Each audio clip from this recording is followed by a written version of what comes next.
I'm gonna give you a couple hints. I'm gonna sort of break it into parts. There's 2 hints that we're gonna start with. One is just a unit. You have to deal with units. When we look at rotation, no matter how much you want people to report information in terms of useful units, the reality is most of us don't think in terms of radians or radians per second or radians per second squared.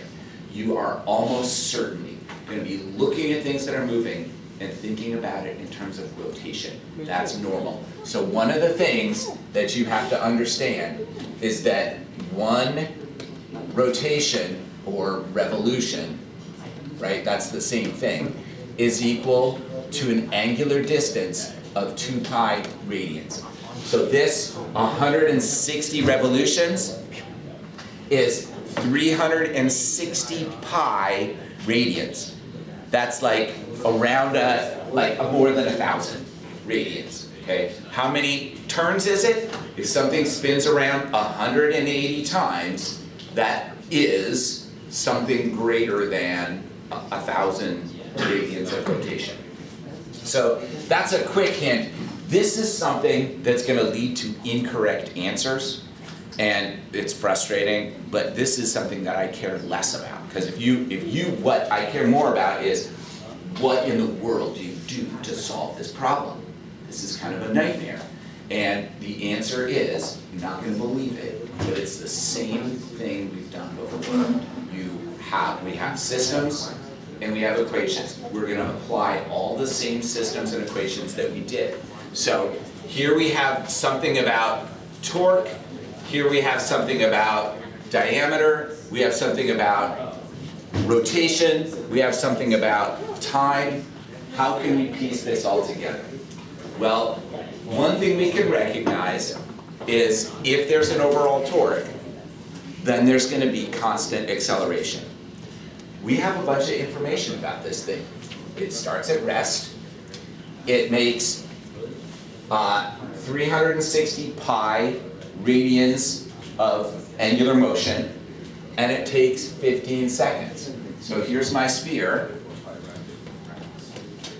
and let's say it's rotating this way. Let's say the axis is straight through the board. Actually, I'm going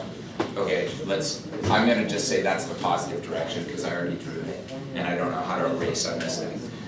So what do we know here? Well, we can call its initial angular position 0. Its final angular position is 360 pi radians. Its initial angular velocity was 0. Its final angular velocity we don't know. The angular acceleration we don't know. The amount of time was 15 seconds. We have a kinematic equation that we can use to find, well, actually, either of these two quantities. So we can find either of these things. And if you were to find final angular velocity, you would really quickly realize that doesn't really help us with the mass of the sphere, but we could find the angular acceleration. That's a known quantity. Okay? So now we know angular acceleration and we know overall torque. Overall torque is going to be equal to moment of inertia times angular acceleration.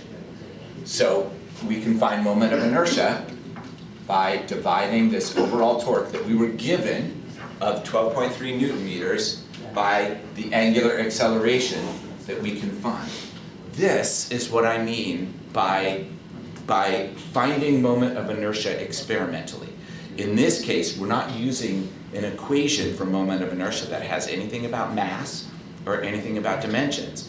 We can find the moment of inertia of an object if we measure its angular acceleration and we know how much torque is being applied to it. That is how you would find the moment of inertia of this rotating platform. Not by measuring its mass, not by figuring anything out about its size, but by applying a known torque and measuring the resulting acceleration. We could do the same thing with this wheel. We can do the same thing with any rotating object. this chair right here has a weird moment of inertia, because some of it's spinning and some of it's not. Mass isn't evenly distributed. It's just like, I wouldn't be able to just put in a mass and something about the size of it. But I could apply a known constant torque to this, measure the resulting angular acceleration, and use that to determine the moment of inertia. Okay, and then, once we find the moment of inertia, we can go back to this, and we can see that this is a solid sphere, and its moment of inertia is 2/5 mr squared, something that I definitely didn't remember.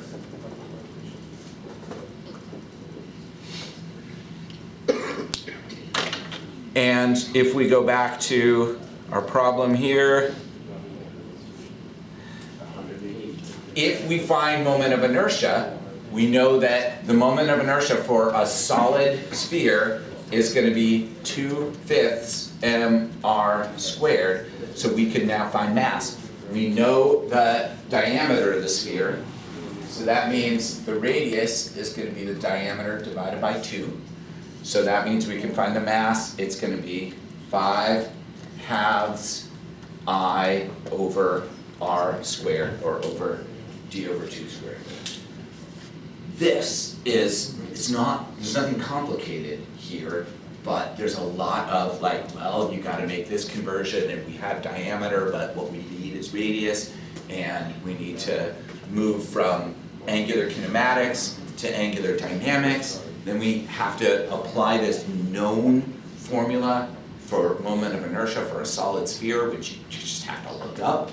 And all of those things, all of those steps is how the angular motion stuff works. It is pretty complicated and often overwhelming when you're first presented with a problem. Let me give you an example. Here's the work that I'm going to ask you to start thinking about today.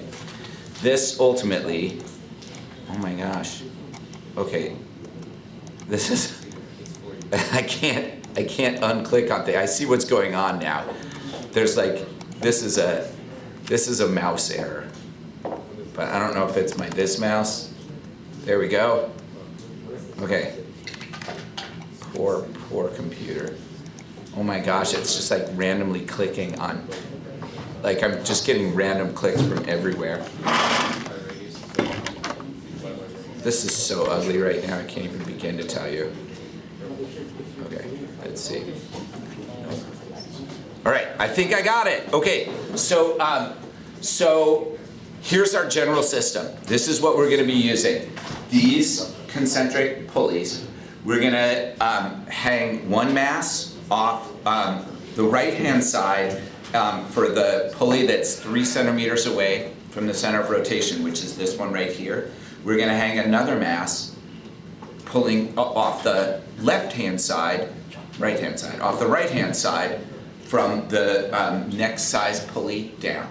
And what you want to try to find is what its angular acceleration is going to be under these conditions. This is a relatively simple setup, pretty easy to describe the problem, but as you dig into it, you're going to find that the variables are crazy, the degree to which you have to convert between linear and angular quantities is crazy, the frame of reference is going to be crazy, and so as a result of that, one of these problems is going to be recommended for students in AP Physics 1 and really optional for everybody else, and that is, how would you find the moment of inertia of this system? If you needed to find the moment of inertia, how would you do it? And that's, AP Physics students should think about that.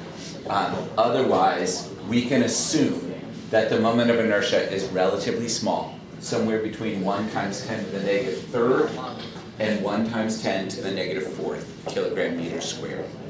What I want you to do is think about this the same way that I just had you think about this problem. You can see I didn't put any numbers in here. I mean, I guess I did here, but mostly it's variables. That's by far the best way to approach this problem. Do not use numbers, use variables the whole way.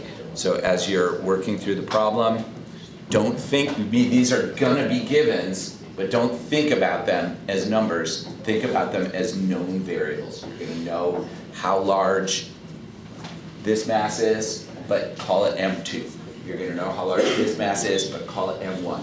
You'll know this radius is 2.5 centimeters, but call it R2.